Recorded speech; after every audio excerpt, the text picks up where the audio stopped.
On m'a invité pour venir parler de l'anticoagulation et des nouveaux anticoagulants en urologie. Bah, j'étais pas super heureux parce que c'est un sujet que je maîtrise pas parfaitement. Maintenant, c'est vrai que l'urologie, c'est une spécialité qui est très hémorragique. Moi, mon père était chirurgien vasculaire et quand j'ai choisi l'urologie, il m'a dit, tu vas voir, tu vas t'embêter, tu as choisi une spécialité qui est plus hémorragique que la mienne. Et c'est vrai que ça s'est vérifié plusieurs fois. Alors, les recommandations, bah, effectivement, il n'y a pas grand-chose en urologie. C'est essentiellement lié au fait que l'urologie, un petit peu comme la gastro-entérologie, c'est pourvoyeuse d'énormément de gestes chirurgicaux différents. On fait de la chirurgie ouverte, on fait de la cœlioscopie, on fait de la rétropéritonéoscopie, on fait de la chirurgie percutanée, on fait de la chirurgie endoscopique. Des fois, on combine un petit peu tout ça.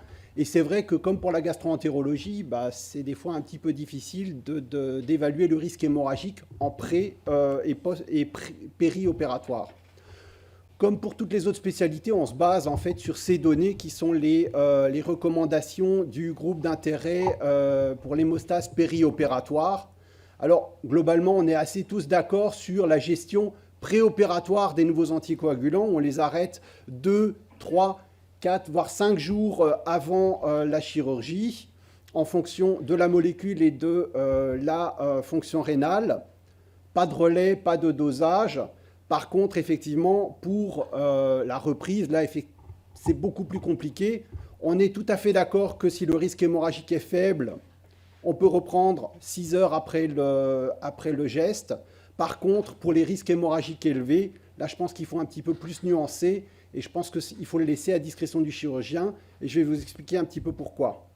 En urologie, on a deux problématiques différentes. On a le saignement per- et post-opératoire. J'allais dire que là, la gestion est quand même plutôt facile. Effectivement, on a toute une série de traitements qui permettent de gérer le saignement péri-post-opératoire.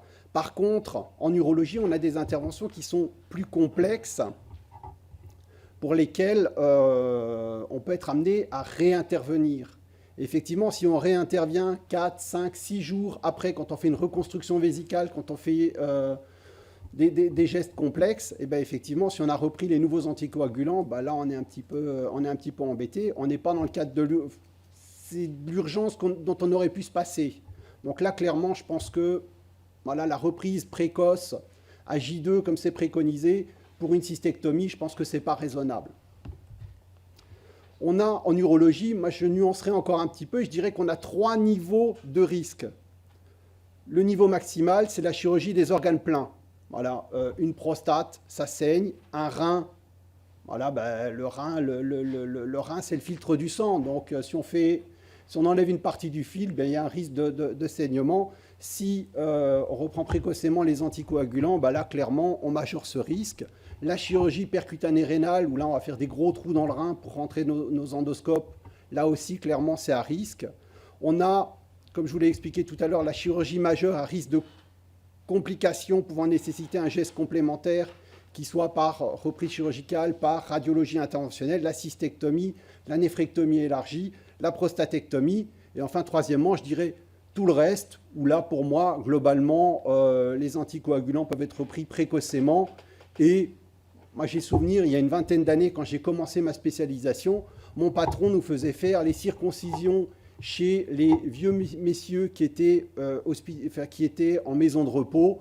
On les faisait sous anticoagulants. Simplement, on n'utilisait pas le bistouri électrique.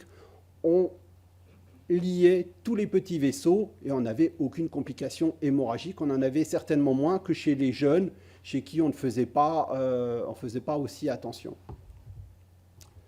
Les moyens à disposition pour empêcher le saignement, finalement, en urologie, ils sont assez peu nombreux. Bah, on a le fameux bistouri électrique, le bouton bleu, c'est le bouton magique pour le chirurgien.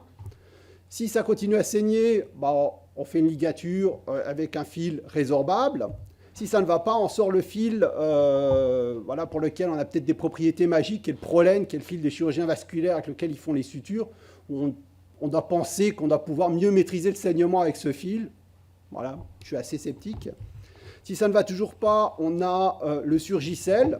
Alors, Surgicel, c'est quoi? C'est de la cellulose stérile. Donc, en fait, on a l'illusion de pouvoir faire l'hémostase avec du papier journal stérile. Voilà, c'est pas très efficace. Maintenant, Ça nous permet de mieux dormir. Et puis si ça ne va pas, on a le Tacozil, où là, en fait, c'est des concentrés de facteurs de coagulation sur une compresse. Et là, effectivement, c'est vrai que ça marche un petit peu mieux. En chirurgie endoscopique, on est encore plus limité, puisque là, on a juste la pédale bleue.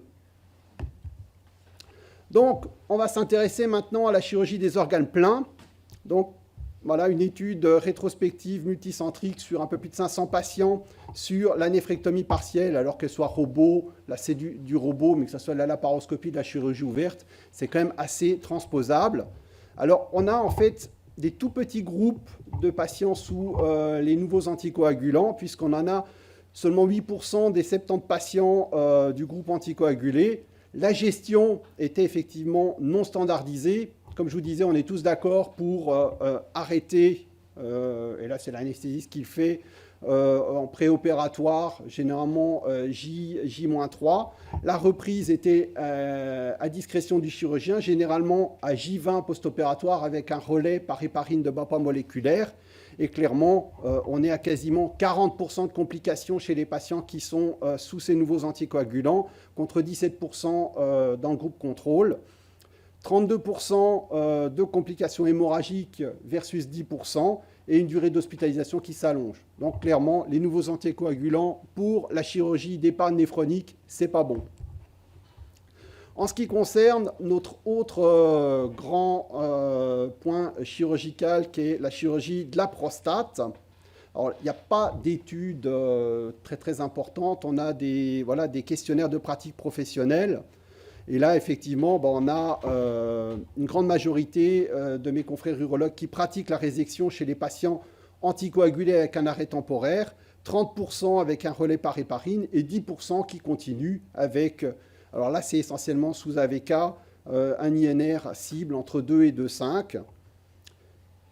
Globalement, il y a une impression d'hématurie prolongée avec une durée de sondage et une durée d'hospitalisation qui sont supérieures. Et on a un intérêt majeur à utiliser une nouvelle technique endoscopique laser qui donne une meilleure hémostase. Là, en fait, c'est une comparaison entre deux techniques, la technique bipolaire d'énucléation et la résection classique. Et effectivement, chez les patients qui ont une résection bipolaire, qui est aussi une nouvelle technique où on va faire une énucléation de la glande plutôt que de la débiter en copeaux, on a moins de transfusion, on a moins de complications. Voilà. Donc, il faudra dans le futur qu'on puisse aller voir nos directeurs d'hôpitaux, nos tutelles, en disant que voilà, effectivement, les nouvelles techniques, le laser, ça a un coût, c'est de l'ordre de 1 000 € la fibre à usage unique.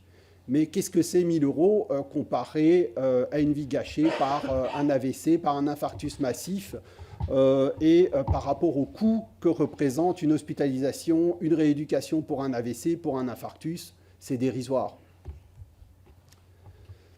On a essayé avec les sociétés savantes de voir ce qu'il fallait faire. Effectivement, on dit qu'il faut gérer les anticoagulants selon les recommandations du tableau que je vous ai montré en début de présentation.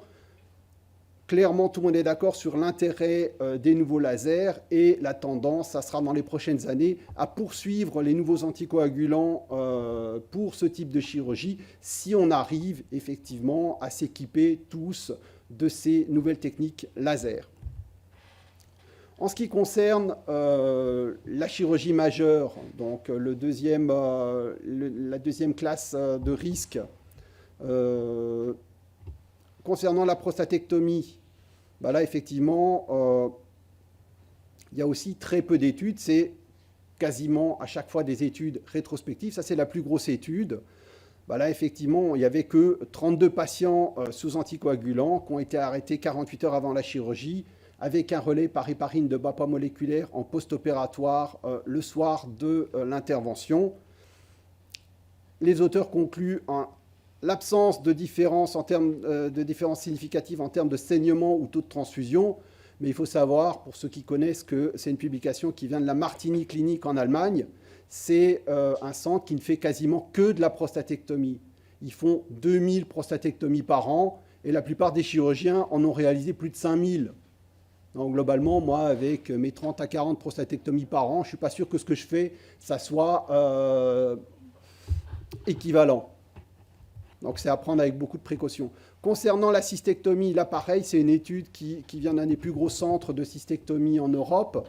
C'est l'équipe de Berne qui font entre 70 et 80 cystectomies par an. Là, étude, pareil, rétrospective, et sur laquelle on a comparé 3 groupes. Groupe antiagrégant, groupe anticoagulant poursuivi avec un INR entre 2 et 2,5. Donc les patients étaient opérés sous anticoagulants. Et ceux qui avaient des anticoagulants relayés par de l'héparine de bas poids moléculaire. Alors, les auteurs concluent à l'absence de différence significative en termes de taux de complications de saignement ou de transfusion. Mais bon, quand on lit un petit peu de façon plus attentive la publication, le score de propension à la transfusion, donc les scores de probabilité d'être transfusé, eh ben, on a 26% dans le groupe chez qui on a arrêté les anticoagulants qui ont été relayés, versus 35% chez les gens chez les patients chez qui on l'a continué durant les 24 premières heures. Alors moi, je ne suis pas sûr qu'on ait le même taux chez nous. Voilà. Et surtout, c'est des patients qui avaient plus d'une chance sur 2 d'être transfusés durant le séjour. Moi, je suis désolé, quand je fais une cystectomie, il n'y a pas un malade sur 2 qui est transfusé pendant son hospitalisation. Donc, c'est des résultats qui sont à prendre avec précaution. Pour le reste, il y a très peu d'études. On a une étude sur l'urétéroscopie. Donc là, pareil, c'est une étude sur plus de 10 000 urétéroscopies dans 31 centres. Là aussi, le nombre de patients sous anticoagulants ou sous antiagrégants est relativement faible. 3% sous anticoagulants, 8% sous antiagrégants. Et là, bizarrement, on a des durées de séjour identiques chez les patients anticoagulés dans le groupe contrôle. Par contre, c'était augmenté sous antiagrégants. Là, clairement, je suis assez d'accord. Les patients chez qui on poursuit le clopidogrel, c'est des patients qui vont compliquer, alors que pour moi, une urétéroscopie, ça peut tout à fait se faire sous Syntron, ça peut se faire sous les nouveaux anticoagulants. Il faut simplement faire un petit peu attention. Et je suis d'accord avec la conclusion des auteurs pour une fois. En urétéroscopie, un anticoagulant is safe. OK. Là, c'est en fait, c'est pas un article, mais c'est une présentation au dernier congrès d'urologie. Donc là, ça date de mi-septembre. 109 patients sous nouveaux anticoagulants, où on fait là de l'urologie tout venant. On fait des résections de vessie, des résections de prostate, des OLEP, donc c'est les nucléations prostatiques laser, des biopsies de prostate, des urétéroscopies. Les nouveaux anticoagulants sont arrêtés en moyenne 2 jours avant le geste, reprise 3 jours après le geste. Le saignement est inférieur à 4%, les 3 quarts sous Xarelto, et le taux de transfusion inférieur à 1%. Donc globalement, voilà, comme je vous disais, la petite chirurgie qui n'est pas de la chirurgie majeure, qui n'est pas de la chirurgie des organes pleins, pour moi, ça peut être fait sous les nouveaux anticoagulants. En conclusion, je dirais que le risque de saignement en chirurgie urologique est probablement surestimé. Voilà. Simplement, on craint ce saignement en l'absence d'antidotes et d'études prospectives. Qu'il y a pour l'urologie, et notamment pour les interventions majeures, une problématique concernant la reprise chirurgicale si on a réinitié trop tôt les nouveaux anticoagulants, qui a un intérêt clairement grandissant, mais pour lequel le coût financier va être important pour les nouvelles technologies, pour les nouveaux lasers, et que, effectivement, en l'absence d'études, il faut qu'on fasse des études à plus grande échelle. Merci.